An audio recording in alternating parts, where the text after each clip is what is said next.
नमस्कार, शाम के 5 बजने को है। दंगल में आप सभी का स्वागत है। मैं हूं आपके साथ चित्रा त्रिपाठी।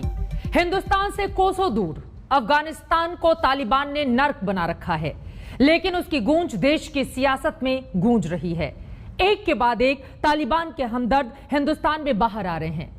अब इन हमदर्दों की लिस्ट में जैसलमेर के एक क्रिकेट क्लब का नाम भी जुड़ गया है, जिसने अपने क्लब का नाम तालिबान के नाम पर रख दिया। आखिर कहां से आती है ये मानसिकता, कहां से आती है ये सोच, जिन्हें ना तालिबान का अत्याचार नजर आ रहा होता है और ना ही बर्बाद होता अफगानिस्तान, ना औरतों पर हो रहा जुल्म दिखता है और ना ही बेगुनाहों के कत्ल। ये लोग खाते तो हिंदुस्तान की हैं, लेकिन तराने तालिबान के गाते हैं। आज दंगल पर इसी सोच पर चोट की जाएगी। हमारे साथ चर्चा के लिए मेहमान भी जुड़ेंगे, लेकिन उसके पहले ये रिपोर्ट देखिए।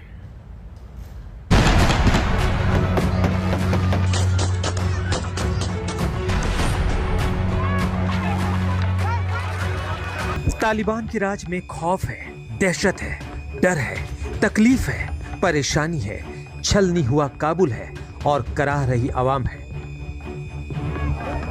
रोजाना अफगानिस्तान से त्रासदी की तस्वीरें आ रही हैं। हर ओर बदहवासी है, अफरा तफरी का आलम है। लेकिन एक मुल्क को जहन्नुम बनाने वाली कट्टरवादी सोच से शायद हिंदुस्तान के कई लोग सबक लेने को तैयार नहीं। शहर शहर में ऐसी ही तालिबानी सोच दबे पांव दाखिल हो रही है। क्रिकेट के एक ग्रुप के लोगों को गौर से देखिए। एक बारगी तो आपको लगेगा कि इसका ताल्लुक अफगानिस्तान से, लेकिन आप ये जानकर चौंक जाएंगे कि तालिबान के नाम से क्रिकेट क्लब राजस्थान के जैसलमेर में बनाया गया है। यानी अफगानिस्तान को जंग का मैदान बनाने वाले तालिबानी सोच हिंदुस्तान के खेल के मैदान तक भी पहुंच चुकी है। क्रिकेट ट्रॉफी में तालिबान क्लब के नाम की टीम पर हंगामा हुआ तो आयोजक माफी की मुद्रा में आए। हम हर साल टूर्नामेंट कराते हैं। इस बार ऑनलाइन स्कोरिंग होने के कारण टीम का नंबर ऐड किया और ऑनलाइन स्कोरिंग में टीम का नाम तालिबान था। मैच के बाद टीम को बाहर कर दिया। अब वो टीम पूरी तरह से बैन है। हम सभी आयोजन कमेटी और ग्राम वासियों की ओर से सभी लोगों से माफ़ी चाहते हैं। आगे से ऐसा कोई मुद्दा दोबारा नहीं खड़ा होगा, ये हमारी जिम्मेवारी है। लेकिन सवाल ये है कि आखिर नफरत का राज कायम करने वाली तालिबानी सोच देश के युवाओं के मन में घर कैसे कर रही है? इसे समझने के लिए उन बयानों को सुनना जरूरी है जो यूं तो मजहब के जानकार हैं, लेकिन तालिबान के पैरोकार हैं। वो तहरीक जाकर के अफगानिस्तान में रंग लाई थी और एक तबका था जो उनके साथ खड़ा हो गया था अफगानिस्तान के अंदर, और उन्होंने जाकर के वहाँ आज़ाद हिंद हुकूमत कायम कर दी थी। ये सब हजरत शेख रहमतुल्लाह अलैह की तहरीक से जुड़े हुए लोग थे। ऐसा नहीं है कि इस्लाम का हर जानकार तालिबान की तारीफ में कसीदे पढ़ रहा है। ऐसे बयान की मुखालफत और मजम्मत भी हो रही है। तालिबान एक आतंकवादी संगठन है। हमने पहले भी तालिबान को आतंकवादी संगठन घोषित किया था, आज से कई साल पहले, और फिर आज भी, जबकि अफगानिस्तान पर पूरे तौर पर मुकम्मल तौर पर तालिबान कंट्रोल हासिल कर चुका है और उसने वहाँ पे इक़्तिदार हासिल कर लिया है।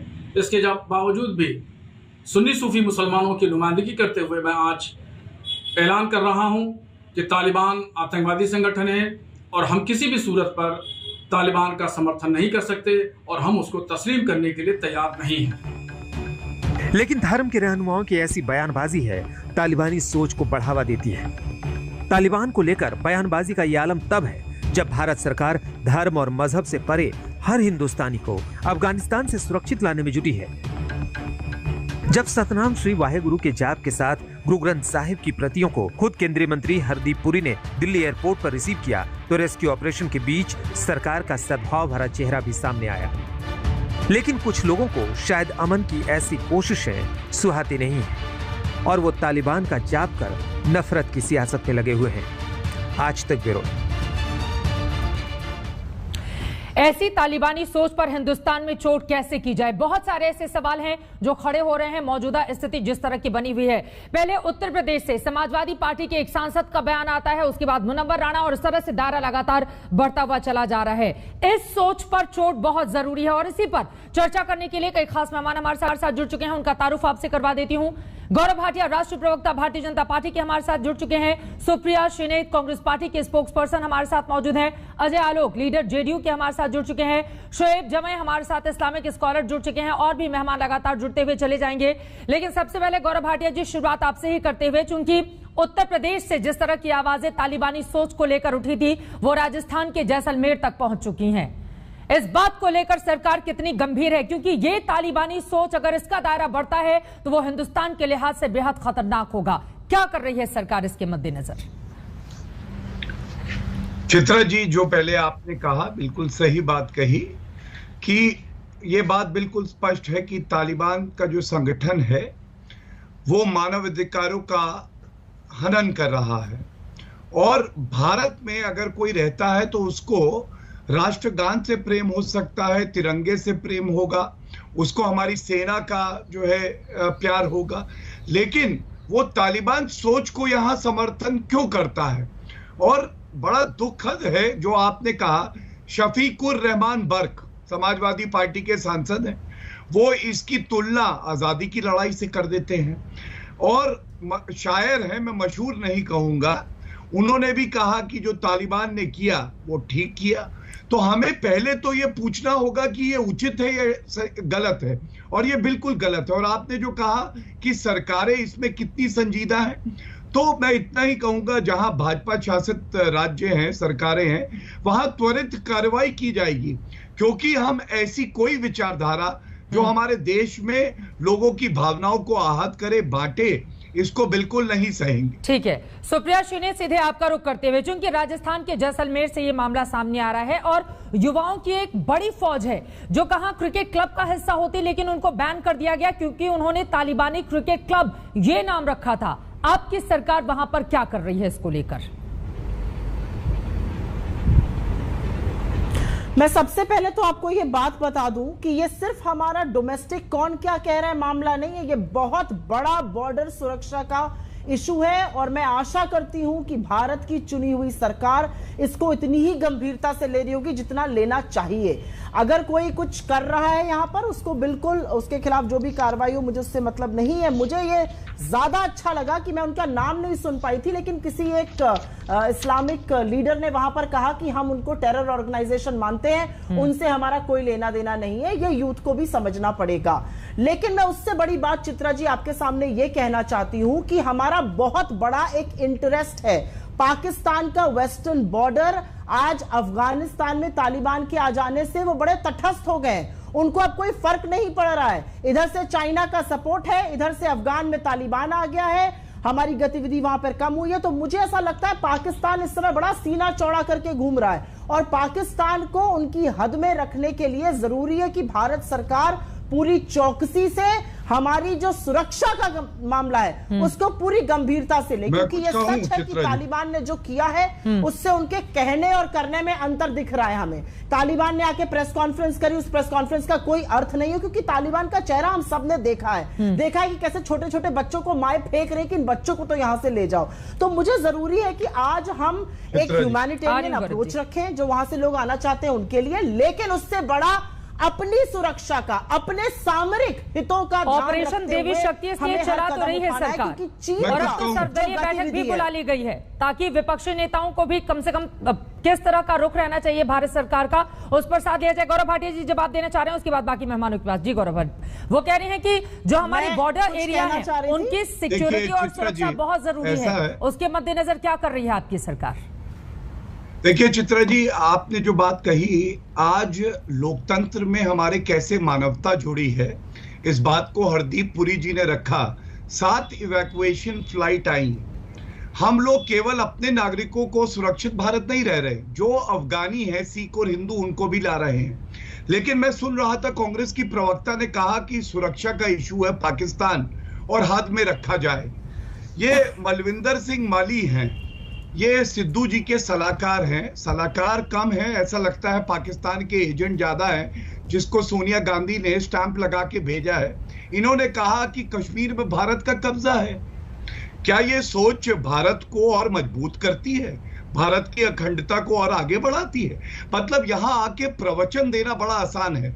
मैं पूछना चाहूंगा कांग्रेस की प्रवक्ता से, क्या मली को हटाया गया, प्यारेलाल गर्ग को हटाया गया? इससे पहले सिद्धू बाजवा के गले लग रहे थे और कह रहे थे राहुल गांधी मेरी टीम के कैप्टन है, उन्होंने मुझे भेजा है, तो उनके खिलाफ क्या कार्रवाई हुई थी? यहाँ पे आके बातें करना बहुत आसान है, लेकिन रहने की जरूरत है। अगर इस तरह के शब्दों का इस्तेमाल कश्मीर के संदर्भ में किया जाएगा तो फिर आपसे सवाल पूछे जाएंगे कि कांग्रेस पार्टी ने अब तक इस तरह के नेताओं या सलाहकारों के खिलाफ कार्रवाई क्यों नहीं की है। बिल्कुल वाजिब सवाल है, और अगर आपने देखा उसकी आधिकारिक तौर पर खंडन भी किया गया और उसकी भर्त्सना करी गई है। लेकिन उसी आवेश में मैं ये भी पूछना चाहती हूं, जिन लोगों ने हमारे तिरंगे का तिरस्कार किया और भाजपा का झंडा उसके ऊपर गाड़ दिया, उस अध्यक्ष के खिलाफ क्या कार्रवाई होगी? और ये तो मोदी जी के उपस्थिति में हुआ, फोटो से काट देने से तो बात थोड़ी बन जाएगी। ये हमारे आपस में लड़ने का समय नहीं है। आपने तिरंगे का तिरस्कार किया है, उसके लिए माफी मांगिए देश से, लेकिन इस समय जरूरत है अपने सामरिक हितों को ऊपर रखकर अफगानिस्तान में जो नाजुक हालत बनी हुई है पाकिस्तान और चीन के साथ, उससे लड़ने की, उसको समझने की, क्या हो रहा है देश में वो करने की शर्म तो आपको आनी चाहिए भाई साहब। आपके अध्यक्ष, राष्ट्रीय अध्यक्ष जाकर तिरंगे का तिरस्कार करते हैं, मोदी जी वहां पर प्रेजेंट है, शर्म आपको नहीं होते हुए मेन मुद्दे पर आ जाते हैं। दोनों लोगों से बहिष्कार किया है, ठीक है, दोनों लोगों से गुजारिश है, हम विषयांतर नहीं होते हैं, हम विषयांतर नहीं होते हैं, जिस मुद्दे पर यहाँ पर चर्चा करने के लिए बैठे हैं, बिल्कुल ठीक है। मैं दोनों लोगों के पास लौटूंगी, बाकी दोनों मेहमानों का भी जल्दी में रुक कर देती हूँ। गौरव भाटी में आऊंगी, हम विषयांतर नहीं होते हैं। जब मैं कहूँ विषयांतर हूँ, सुप्रिया श्रीनेत जी, अब देखिए किसी नेता के ऊपर तिरंगा, वो कुछ कह दे, सुप्रिया श्रीनेत जी, दोनों ही लोगों से कह रही हूं, मैंने नाम लेकर तो ये नहीं कहा सुप्रिया श्रीनेत आप विषयांतर हो रही हैं, मैंने दोनों ही लोगों से गुजारिश की है, राष्ट्रीय सुरक्षा के मुद्दे पर हम यहां पर चर्चा करने के लिए बैठे हैं। और उससे भी अहम ये हो जाता है कि अगर देश के भीतर तालिबानी सोच को जन्म देने वाली एक जमात खोल खोल कर अपनी बातें बोल रही है और उसके ऊपर कार्रवाई नहीं हो रही है, तो आप सोच सकते हैं कि इस देश को कहां ले जाने की एक कोशिश या फिर साजिश रची जा रही है। मैं आपके पास आऊंगी अजय आलोक, उसके पूछे शोएब जमई, क्योंकि आप जैसे इस्लामिक स्कॉलर का बोलना इसलिए बहुत ज्यादा जरूरी हो जाता है क्योंकि एक बहुत बड़ी तादाद में ऐसे लोग अब निकल कर सामने आ रहे हैं जिनका तालिबानी प्रेम उमड़ रहा है। क्या बोलेंगे इस पर आप? इस तरह की सोच कहां से आ रही है?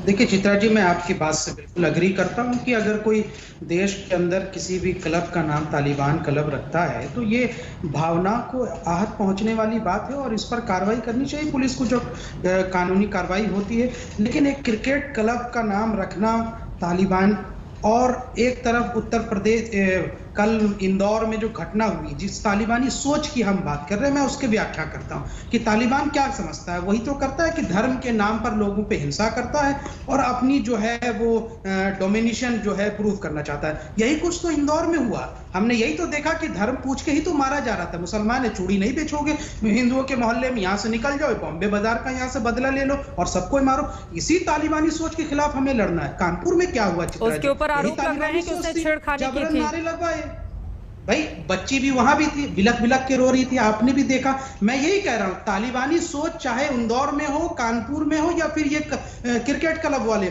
सबसे हमें लड़ना है। और इसका मुकाबला यहाँ पे आप देखिएगा, अभी यहाँ से नहीं, लेकिन ये जो तालिबान के प्रति ये जो प्रेम दिखा रहे हैं लोग, इनके खिलाफ क्या कार्रवाई होनी चाहिए?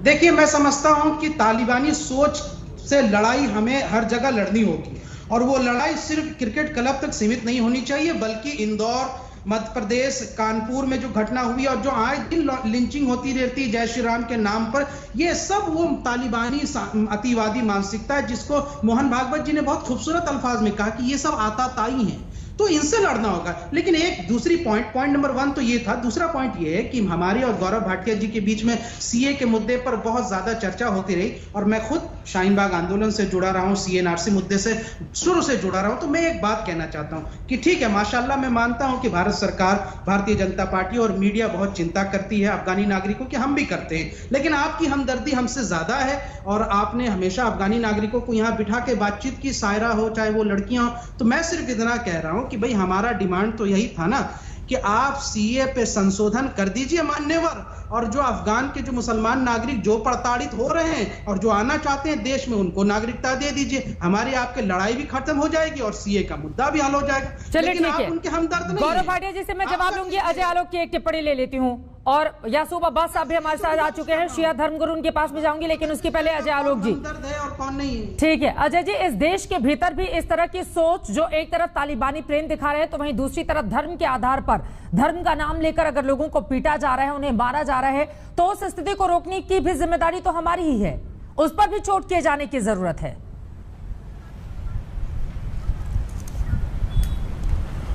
देखिए बिल्कुल आप सही कह रही हैं कि धर्म के आधार पर अगर किसी को पीटा जा रहा है तो उस पर रोक लगाने की जिम्मेदारी न सिर्फ सरकार बल्कि नागरिकों की भी है। लेकिन मैं बता देता हूं आपको चित्रा जी कि इस देश में ये सोच, तालिबानी सोच जिसको कहते हैं, वो चाहे किसी धर्म में हो, अगर ये उत्पन्न हो रही है तो इसके पीछे सबसे बड़ा कारण हमारी राजनीतिक पार्टियां हैं। और इस देश की जनता को तय करना पड़ेगा कि वो राजनीतिक पार्टियां कौन सी हैं जो इस तालिबान सोच को बढ़ावा देती हैं। क्यों ऐसे ऐसे लोगों को हम राजनीतिक दल में रखते हैं, उनको प्रोत्साहित करते हैं, उनको आगे बढ़ाते हैं, उनको पालते हैं, पोसते हैं, पालते हैं और उसके खड़ा कर देते हैं कि तुम बोलो इसी तरह से, क्योंकि ये सोच कहीं ना कहीं फायदा करेगी। आप ये बताइए, ये कह रहे थे शाहीन बाग आंदोलन, आज मैं इनसे अगर पूछूं किसी शाहीन बाग आंदोलन के बाद दिल्ली दंगे हुए और उसमें आम आदमी पार्टी का एक से एक नेता और कार्यकर्ता इन्वॉल्व हुआ और हर कुछ खुलेआम सब तौर तरीके सामने आ गया, जिम्मेदारी लेंगे कि शाहीन बाग होना ठीक था या गलत था, या दिल्ली दंगे होना ठीक था या गलत था? मैं जवाब जैसलमेर बॉर्डर स्टेट है और वहां पे तालिबान क्रिकेट क्लब चल रहा है पाकिस्तान के बगल में। राज्य सरकार को अगर पता चला तो बैन किया कि नहीं किया? क्यों नहीं किया? क्या उस क्रिकेट क्लब के कैप्टन कौन थे भाई? ये जिम्मेदारी लेने की बात, कार्रवाई की ना हमारे यहाँ बिहार में कार्रवाई की, दरभंगा मॉड्यूल चल रहा था, एनआईए ने आके बस्ट किया, लेकिन अभी तक ये जो कार्रवाई हो रही है, नहीं शोएब जमीन सुनिए ना, देखिए एक सांसद के ऊपर देशद्रोह का मामला दर्ज हो जाता है, उससे क्या फर्क पड़ता है? उससे क्या फर्क पड़ता है? वो सोच तो नहीं रुकी ना, उस सोच ने सरहदों को लांघ दिया ना। वो पहले उत्तर प्रदेश तक सीमित था, वो राजस्थान पहुंच चुका है। उस सोच पर चोट किए जाने की जरूरत है ना। मैंने ये कहा चित्रा जी, मैंने ये कहा, सुन लीजिए, मैंने ये कहा कि मैं तो जस्टिफाई नहीं कर रहा हूँ ये क्रिकेट क्लब के नाम पर, लेकिन आपने इंदौर की घटना पे इनके मंत्री जी मध्य प्रदेश के कल जस्टिफाई कर रहे थे, बल्कि नहीं इंदौर की घटना में बोल रहा हूं। इस मुद्दे को लेकर कल हमने डिबेट की थी। देखिए वहां पर, एक सेकंड साहब सुनिए, ये बात बिल्कुल सच है कि वहां पर मारपीट की जिस तरह की तस्वीरें सामने आई वो नहीं आनी चाहिए थी शोएब जमाई, लेकिन कहा जा रहा है कि एक शख्स ने जिसने महिला से छेड़छाड़ की थी उसको जानबूझकर सांप्रदायिक रंग दिए जाने की कोशिश की जा रही है। इस तरह की भी बातें सामने आई, यानी कि वहां पर एक ग्रे एरिया है। एक गरीब चूड़ी वाला यहाँ से चूड़ी बेचने जाता है और बहन बहन करके कह रहा है कि बहन हमें चूड़ियां आपको दे रहे हैं। वो वीडियो आपने नहीं देखा, कमाल बात करते हैं। हमने ही चलाया था शोएब जमाई, हमने कल 5 बजे उसी पर हमने डिबेट की थी, 7 बजे हमने उसी पर स्पेशल रिपोर्ट दिखाई थी। ठीक है शोएब जमाई, आज जिस टॉपिक पर बैठे हुए हैं आप बात करने के लिए, उस पर रहिए ना, जस्टिफाई मत कीजिए उन लोगों को। चित्रा जी, तालिबानी सोच पर तो आप बताइए उन लोगों के खिलाफ क्या कार्रवाई होनी चाहिए जो तालिबान ये सफाई दे रहे हैं। आलोक जी ने शाहीन बाग पे बात की, मैं इस पे छोटी सी टिप्पणी कर जल्दी से करिए। चित्रा जी ये सफाई इसलिए दे रहे हैं क्योंकि इनके मन में गिल्ट है। बात की आले जी, कल जो है उमर खालिद के ऊपर जो ये सफाई इसलिए दे रहे हैं क्योंकि इनके मन में गिल्ट है कि भाई कोई एविडेंस नहीं है। पुलिस से पूछा तो कहा कि मीडिया से लिया, मीडिया से पूछा तो कहा भाजपा आईटी सेल से लिया, कोई एविडेंस नहीं है। और 1 साल से उमर खालिद बंद है। कल क्या हुआ कोर्ट में आप देख लीजिए, पूरी मीडिया रिपोर्ट में है कि कल क्या हुआ सुनवाई में। किसी के पास एविडेंस नहीं है, लेकिन मीडिया की रिपोर्टिंग के बुनियाद पर 1 साल से उमर खालिद जेल में बंद है क्योंकि दिल्ली इतनी सफाई आप दिल्ली दंगों पे दे रहे हैं। क्यों आपके मन में खोट है क्या दिल्ली दंगों को लेकर? दिल्ली में दंगे हुए थे, प्लीज आज के टॉपिक पर वापस लौटिए। आज का टॉपिक ये है कि अगर हिंदुस्तान के भीतर, प्लीज आप दोनों ही लोगों से गुजारिश है, विषयांतर नहीं हुई है। जिस टॉपिक पर बात करने के लिए आए हैं उसी पर शोएब जमाई या अब्बास साहब सीधे आपका रुख करते हुए, क्योंकि शिया धर्म गुरुओं की ओर से मुखालफत की गई है तालिबानी सोच को लेकर। एक बार उनकी बात हो जाए उसके बाद आप बोलिएगा शोएब, प्लीज एक बार उनकी बात हो जाए। लेकिन रह रहकर ये दायरा बढ़ता हुआ चला जा रहा है अब्बास साहब, इसको कैसे रोका जाए? ये जो चेन है उसको रोके जाने की जरूरत है, उसको तोड़ने की जरूरत है। मेरी बात सुन लीजिए, बड़े अफसोस की बात है कि हमारे मुल्क हिंदुस्तान में जिस तरीके से तालिबानी सोच बढ़ रही है और जिस तरीके से तालिबान की तारीफ हर तरफ से सुनाई दे रही है, हम तालिबान के जुल्म को भूल नहीं सकते हैं। तालिबान अपने को जितना सेकुलर बना के पेश करे, तालिबान वही है कि जिन्होंने हजारों बामियान में खून की होली खेली, जिन्होंने लकड़ी के टालों पर तोल के हमारा गोश्त बिकवाया, जिन्होंने हमारे सरों से फुटबॉल खेला है। आप कैसी बात करते हैं तालिबानी सोच की? अगर तो हिंदुस्तान के अंदर किसी ने भी, वो कौन लोग हैं जो इस तरह की सोच को बढ़ावा दे रहे हैं? वो सो कॉल्ड हुकूमत वाले मुस्लिम्स हैं, जिनको सिर्फ वो चेहरे अच्छे लगते हैं, जिन्हें वो उनको पूरा इस्लाम समझते हैं। वो तालिबान को इस्लाम समझते हैं। उनके ऊपर जो है वो चेहरे के ऊपर उनके दाढ़ी, नमाज का घट्टा, कुर्ता पैजामा, ये इस्लाम नहीं है। इस्लाम मजहब ये नहीं है। इस्लाम मजहब तो प्रॉफिट ऑफ इस्लाम इस तरीके से पेश कर रहे हैं कि सर पर कूड़ा फेंकने वाली औरत से भी वो बदला नहीं लेते हैं, बल्कि उसकी अयादत को जाते हैं। बल्कि यह है इस्लाम की सोच और यह है प्रॉफिट ऑफ इस्लाम की सोच। मगर ये तालिबानी लोग जो हैं, ये इस्लाम के नाम पर कलंक है। और हमारे मुल्क हिंदुस्तान के अंदर जिस तरीके से मैंने इस बार देखा कि खुल के तालिबान की तारीफ हुई है। मैंने जिस दिन वहां के ऊपर तालिबान की सरकार बनी थी, मैं मुंबई में था, आज मैं लखनऊ में हूँ। मैंने मुंबई से बाकायदा खुल के इसकी मुखालिफत की है। ऑल इंडिया शिया पसला बोर्ड ने पूरे मुल्क में इसकी मुखालिफत की है। और मैं आज भी भरपूर तरीके से चित्रा जी आपके टीवी चैनल्स के ऊपर, आज तक के ऊपर खुल के इसकी मुखालिफत करता हूँ।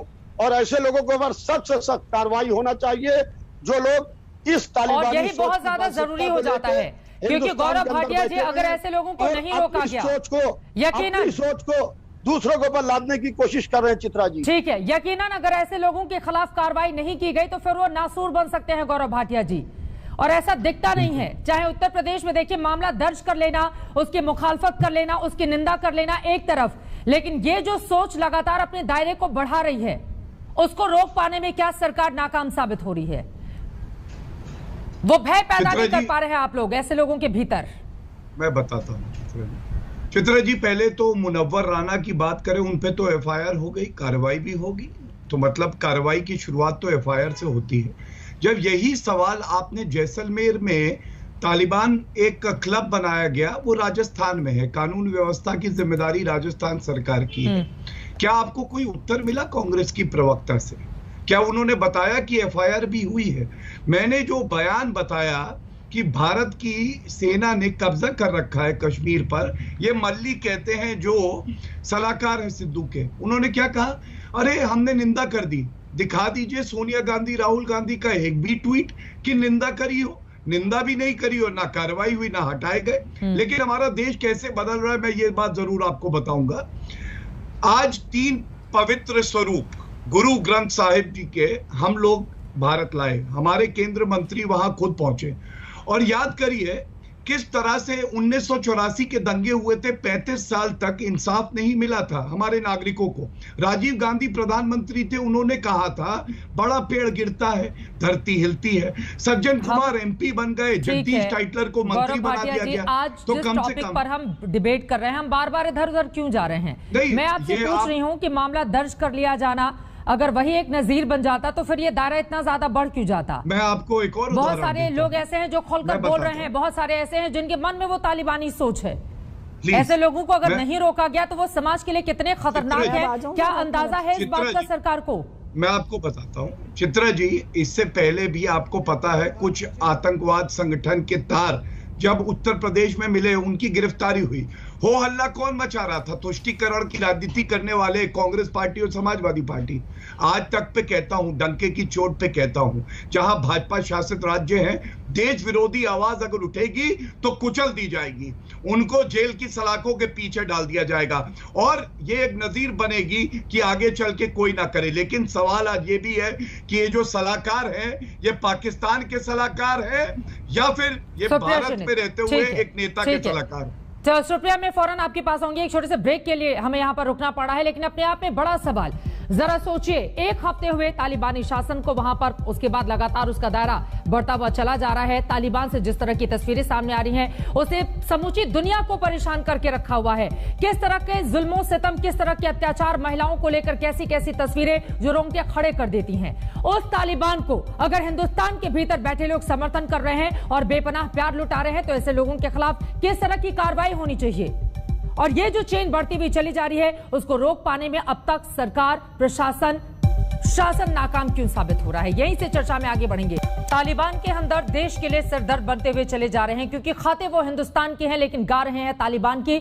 आखिर ऐसे कौन से लोग हैं जिनको तालिबान के प्रति इतना ज्यादा प्रेम उमड़ रहा है, वो भी तब जब खूंखार तालिबान की एक के बाद एक विभत्स तस्वीरें सामने आ रही हैं। पूरा का पूरा मुल्क, अफगानिस्तानी लोग अपने ही मुल्क को छोड़कर दर दर भटक रहे हैं, दूसरे देशों में जाकर शरण ले रहे हैं, लेकिन हिंदुस्तान में कुछ ऐसे लोग हैं जिनका तालिबानी प्रेम खत्म होने का नाम नहीं ले रहा है। उसी बात को लेकर लगातार चर्चा जारी थी। सुप्रिया श्रीनेत आपको जवाब देना चाहती थी गौरव भाटिया के सवाल पर।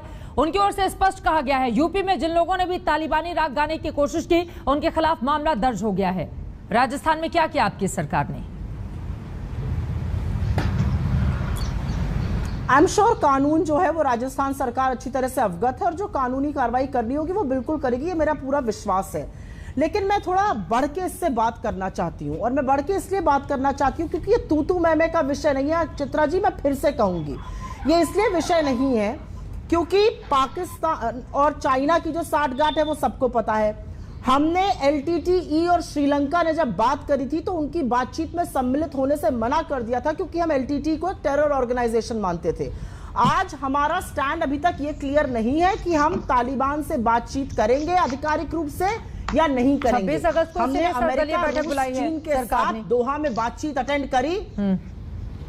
जी हाँ, फ्लोर मैनेजर्स की बैठक बुलाई है, अच्छी बात है, हम इसका स्वागत करते हैं। लेकिन मैं फिर पूछूंगी, हमारी सरकार का इस पर क्या स्टैंड है, ये क्लियर होना जरूरी है। और एक बात मैं आपके चैनल पर और व्यूअर्स के माध्यम से और बोलना चाहती हूँ, यूनाइटेड स्टेट्स का मेजर नॉन नेटो एलाइज का एक ग्रुप है, जिसमें कि ऑस्ट्रेलिया है, जापान है, इजराइल है, यहां तक कि पाकिस्तान और अफगानिस्तान भी है। 7 साल से मोदी जी ट्रंप की सरकार बनाते रहे, लेकिन उस ग्रुप में हमें शामिल नहीं कर पाए। तो जब आज यूएस ने अपना हाथ खींच लिया है और वहां पे त्राहिमाम मचा हुआ है, इंडिया भगवान भरोसे हो गया। हमारी ये कूटनीति की, हमारी फॉरेन पॉलिसी का फेलियर है ये। लेकिन अब आगे चलकर हमको सुदृढ़ होकर चीजों को दोबारा से ढरने पर लाना होगा। मैं 5 सेकंड में एक और बात कहना चाहती हूं। मैं खुश हूं कि उत्तर प्रदेश में कार्रवाई हुई तालिबान परस्त लोगों के साथ। मुझे खुशी है कि कार्रवाई हुई तालिबान परस्त सोच के साथ, लेकिन मुझे और भी खुशी होती कि 3 साल की सजा और फाइन, जो कि फ्लैग कोड ऑफ कंडक्ट है, अगर भारतीय जनता पार्टी के राष्ट्रीय अध्यक्ष को भी सुनाया जाता। उन्होंने कंडक्ट का वायलेशन किया, 3 साल की सजा और फाइन होता है। ठीक है गौरव भाटिया जी, देशवासियों को तालिबान के से ज्यादा बड़ा कोई दूसरा झंडा नहीं है इस देश में, तो इसलिए बेकार की बात नहीं करनी चाहिए। गौरव भाटिया जी, मुद्दे पर आते हुए, चूंकि तालिबान, पाकिस्तान और चीन की जुगलबंदी अगर परवान चढ़ी तो वो हिंदुस्तान को बहुत बड़ा नुकसान पहुंचाएगी। ऐसे में बड़ा, सुनिए, मैं पहले उत्तर दे दूं, फिर आपके प्रश्न का उत्तर दूंगा। देखिए, ये एक तस्वीर है, कांग्रेस के लीडर, तिरंगा लिपटा हुआ था पार्थिव शरीर में, उसके ऊपर कांग्रेस का झंडा आया और सोनिया गांधी उपस्थित थी। मैं अभी चुनौती दे रहा हूं, अपनी बारी आए तो सारे दर्शकों को बताएं फ्लैग कोड के किस प्रावधान का, किस कानून का उल्लंघन है। ये कांग्रेस पार्टी के लीडर थे। ठीक है गौरव जी, आप दोनों ही लोगों से, हमारा आज का ये विषय नहीं है, मैं कई बार बोल चुकी हूँ, हमारा आज का ये विषय नहीं है। प्लीज सुप्रिया श्रीनेत, गौरव भाटिया जी, आज का हमारा विषय नहीं है, ना उस पर हम डिबेट कर रहे हैं। प्लीज आप मेन मुद्दे पर रहिए। अगर राष्ट्रीय सुरक्षा और देश के भीतर जिस तरह की आवाज बुलंद हो रही है, आप लोगों को लगता है कि नहीं, उस पर बहस नहीं होनी चाहिए, तो फिर मैं अपने बाकी मेहमानों के पास चली जाती हूँ। प्लीज मेन मुद्दे पर अपनी बात। बिल्कुल गौरव भाटिया जी, बताइए, भारत का स्टैंड तालिबान के संदर्भ में कब साफ होगा? बिल्कुल, मैं बताता हूं। जब एक एक भारतीय नागरिक सुरक्षित भारत की धरती पर आ जाएगा, तो जो कड़ी से कड़ी कार्रवाई लेनी होगी, देश के पास मजबूत प्रधानमंत्री है, ली जाएगी। और जहां तक स्टैंड की बात है, क्या प्रधानमंत्री जी ने अभी कुछ ही दिन पहले ये नहीं बोला कि कोई भी आतंकवाद से दबा नहीं सकता है, शासन नहीं कर सकता है? क्या वो एक संदेश नहीं था? यूनाइटेड नेशन सिक्योरिटी काउंसिल में विदेश मंत्री जयशंकर जी ने क्या स्पष्ट बयान नहीं दिया भारत की तरफ से? और हाँ, इनको याद नहीं आता, लेडी गजनी बन जाती हैं, न्यूक्लियर सप्लायर ग्रुप का मेंबर भारत बना कि नहीं बना? यूनाइटेड नेशन सिक्योरिटी काउंसिल की चेयर अध्यक्षता भारत कर रहा है या नहीं कर रहा है? लेकिन हाँ, भारत भगवान भरोसे नहीं है, भारत तालिबान को लेकर हमारा क्या स्टैंड है? मैं आ जाऊं जरा, तालिबान को लेकर हमारा क्या स्टैंड है? क्या मैं बताता हूं चित्रा जी, मैं आ जाऊं एक मिनट। देखिए, एक सेकंड चित्रा जी, बिल्कुल स्पष्ट स्टैंड है, आपको भी पता है, यूनाइटेड नेशन सिक्योरिटी काउंसिल से बड़ा कोई मंच नहीं होता। अगर मानव अधिकारों का हनन होगा तो भारत ऐसा देश नहीं है कि चुपचाप खड़ा रहेगा। अगर लोकतांत्रिक मूल्यों में विश्वास नहीं होगा तो भारत ऐसा देश नहीं है जो खड़ा रहेगा चुपचाप। लेकिन मैं एक बात कह दूं, हर चीज का सही समय होता है। हमारे अभी रुक जाइए, आप आएंगी थोड़ी देर में। आप ये बताइए चित्रा जी, क्या ये गलत बात है कि हमारे नागरिक सुरक्षित भारत आ जाए? फिर जो कार्रवाई हमें करनी होगी हम करेंगे। ये जल्दबाजी क्या है? क्या ये चाहते हैं भारतीयों की जान चली जाए? और अंत करूंगा एक बात से, मुझे ये पता है कांग्रेस पार्टी हफीज सैयद के भरोसे हो सकती है, जो तारीफ करता है कांग्रेस का। भारत अपने मजबूत सेना के भरोसे है, 130 करोड़ नागरिकों की ताकत के भरोसे है, मजबूत प्रधानमंत्री के भरोसे है। बोले जाओ बोले जाओ। क्या मल्ली के खिलाफ क्या कार्रवाई करी मैडम? बहन जी, आप जो बोले वो सब सही है। वो कह रहे कब्जा कर भारत ने, मल्ली तो अच्छी बात है, मल्ली ने तो आपकी मिट्टी पलीत कर दी। आ जाऊं मैं चित्रा जी, ठीक है, मुद्दे पर आते हुए सवाल तो महत्वपूर्ण है ना। अगर चूंकि विदेश नीति से जुड़ा हुआ बेहद गंभीर मामला है और किसी ऐसे ही देश को समर्थन देने या नहीं देने से नहीं जुड़ा हुआ है, तालिबान है सामने, तो उसको लेकर अगर सोच समझकर फैसला किया जा रहा है सरकार की ओर से, तो कांग्रेस पार्टी को इतनी जल्दबाजी किस बात की है? आप क्यों चाह रहे हैं कि तुरंत स्टैंड साफ किया जाए तालिबान के मुद्दे पर? हमें कोई जल्दबाजी नहीं है, हमें कोई जल्दबाजी नहीं है। We have been caught napping, हम सोते हुए कुंभकर्ण की नींद पकड़े गए हैं, ये मैं बताना चाहती हूँ। मैं आपको 2 डेट दे दूं 20 सेकंड में। 6 अगस्त को यूएनएससी में अफगान की सरकार ने, जो चुनी हुई सरकार थी, उसने कहा था तालिबान के 13 आतंकी। प्लीज शांत रहिए, किसने शांत रहिए, चीन को दी? एक बार उनकी बात हो जाए। ठीक है गौरव जी, एक बार उनकी बात क्यों अभी बीच में बोल रही थी मैडम जी? दीदी बीच में बोल रही थी, तब बुरा नहीं लग रहा था? मैं आ जाऊं कह रही थी ना, मैं आ जाऊं। तो मैं पूछ रहा हूं, कौन सो रहा था जब चीन से हम लोग युद्ध हारे? एक बार उनकी बात हो जाए प्लीज। सुप्रिया की एक बार, ठीक है, आप दोनों लोगों के पास में आऊंगी। इस समय कांग्रेस पार्टी के पूर्व अध्यक्ष राहुल गांधी की प्रेस कॉन्फ्रेंस चल रही है, हम सीधे उसका रुख करते हैं। एक और बीजेपी का एक नारा था, 70 साल में कुछ नहीं हुआ। और कल फाइनेंस मिनिस्टर ने जो भी 70 साल में इस देश की पूंजी बनी थी उसको बेचने का डिसीजन ले लिया है। मतलब प्रधानमंत्री ने सब कुछ बेच दिया। अब मैं ये हिंदुस्तान के युवाओं से कहना चाहता हूं,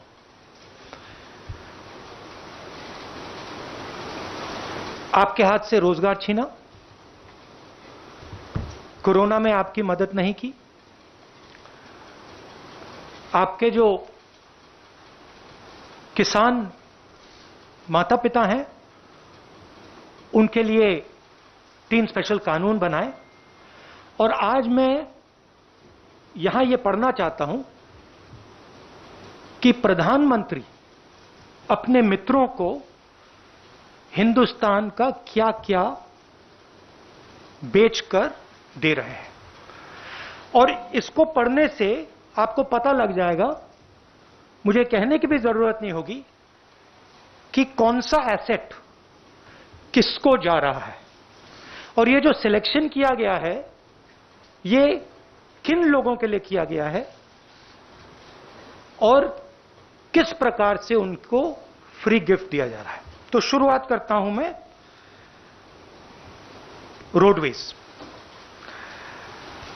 1.6 लाख करोड़ रुपीस का gift, 26,700 kilometre national highways,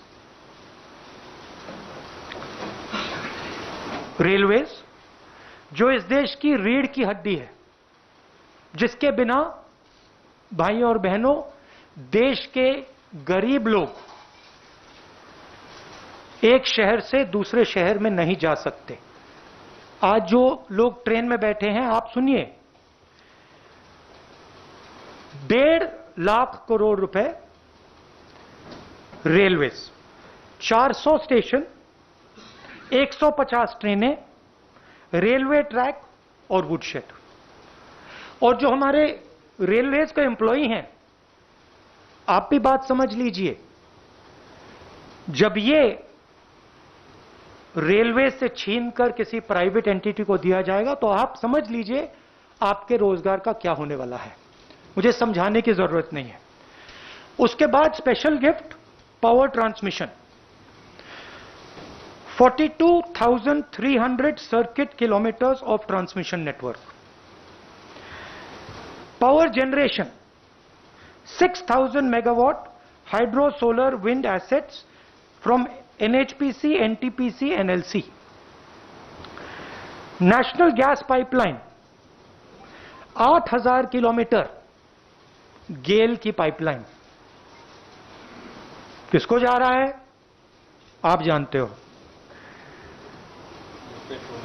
petroleum pipeline 4,000 kilometre, Indian Oil Corporation and HCL की pipeline. Telecoms 2.86 lakh kilometre of Bharat Net fibre optic network, BSNL and MTNL के टावर्स। वेयर हाउसिंग, किसान भाई आप इसको अच्छी तरह सुनिए, वेयर हाउसिंग 29,000 करोड़ रुपीस की warehousing, 210 lakh metric tonne food storage. भाई और बहनों, आपको मालूम होगा कि ये 2010 लाख मेट्रिक टन स्टोरेज किसको जारी है, कहने की जरूरत नहीं है। Mining 160 coal mines, 761 mineral blocks, airports 21,000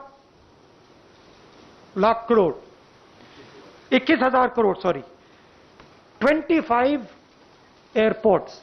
किसको जा रहा है आपको मालूम। Ports 13,000 crore, 31 projects, 9 ports. किसको जा रहा है आपको मालूम। Stadium 11,000 crore, 2 national stadium. अब देखिए, ये जो एसेट्स हैं इनको बनाने में 70 साल लगे हैं और इनको बनाने में हिंदुस्तान की जनता ने लाखों करोड़ रुपए अपना पैसा डाला है। ये पूरा का पूरा 3-4 लोगों के हवाले किया जा रहा है। आपसे कहा जा रहा है भाइयों और बहनों, क्या नाम दिया इसका, क्या कहते हैं इसका? नहीं, वो एक लाइन थी, नेशनल मोनेटाइजेशन पाइपलाइन। ये आपका भविष्य है। ये जो आपका भविष्य है, इसको बेचा जा रहा है। इन 3-4 उद्योगपतियों को गिफ्ट दी जा रही है। रियलिटी है।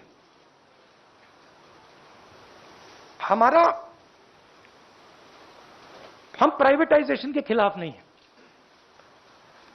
हमारा प्राइवेटाइजेशन का लॉजिक था। लॉजिक मैं आपको बता देता हूं। सबसे पहले जो स्ट्रेटेजिक इंडस्ट्रीज हैं उनको प्राइवेटाइज नहीं करा जाता था। इसमें से रेलवेज स्ट्रेटेजिक इंडस्ट्री हम मानते थे। स्ट्रेटेजिक क्योंकि ये हिंदुस्तान की रीढ़ की हड्डी है। स्ट्रेटेजिक क्योंकि ये लाखों करोड़ों लोगों को ट्रांसपोर्ट देती है। स्ट्रेटेजिक क्योंकि इसमें बहुत सारे लोगों को एम्प्लॉयमेंट मिलता है, इसलिए स्ट्रेटेजिक। दूसरी बात, जो इंडस्ट्रीज क्रॉनिकली लॉस मेकिंग होती थी उनको हम प्राइवेटाइज करते थे। जिन कंपनीज के पास मिनिमल मार्केट शेयर होता था उनको हम प्राइवेटाइज करते थे, और उस सेक्टर में हम प्राइवेटाइज करते थे जहां पे प्राइवेट सेक्टर की मोनोपोली की रिस्क हो। मतलब अगर सरकारी कंपनी मोनोपोली को रोक सके तो हम उसको प्राइवेटाइज नहीं कर सकते। अब यहां पे ये सारे के सारे प्राइवेटाइजेशन मोनोपोली बनाने के लिए करे जा रहे हैं, सारे के सारे। मैंने आपको नाम दिया है, power, telecoms, warehousing, mining, airports, ports, ये सब मोनोपोली बनाने के लिए किया जा रहा है। आप जानते हो पोर्ट्स किसके हाथ में है, एयरपोर्ट किसको मिल रहे हैं। तो हम कहते हैं प्राइवेटाइज कीजिए। कांग्रेस पार्टी के पूर्व अध्यक्ष राहुल गांधी को आप सुन रहे थे, सरकार पर चुन चुनकर निशाना साधा। आज दंगल में हमने सवाल पूछा था, क्या तालिबान के पक्ष में बयान देकर नफरत फैलाने की कोशिश हो रही है। इसके जो जवाब हमें मिले हैं, 95% ने हाँ में जवाब दिया है, जबकि 5% लोगों ने नहीं में जवाब दिया है। अब नफरत फैलाने वालों के खिलाफ किस तरह की कार्रवाई होनी चाहिए, ये सरकार को, हुकूमत को तय करना होगा। इसी के साथ दंगल में आज के लिए बस इतना ही। देश और दुनिया की बाकी खबरों के लिए आप देखते रहिए आज तक।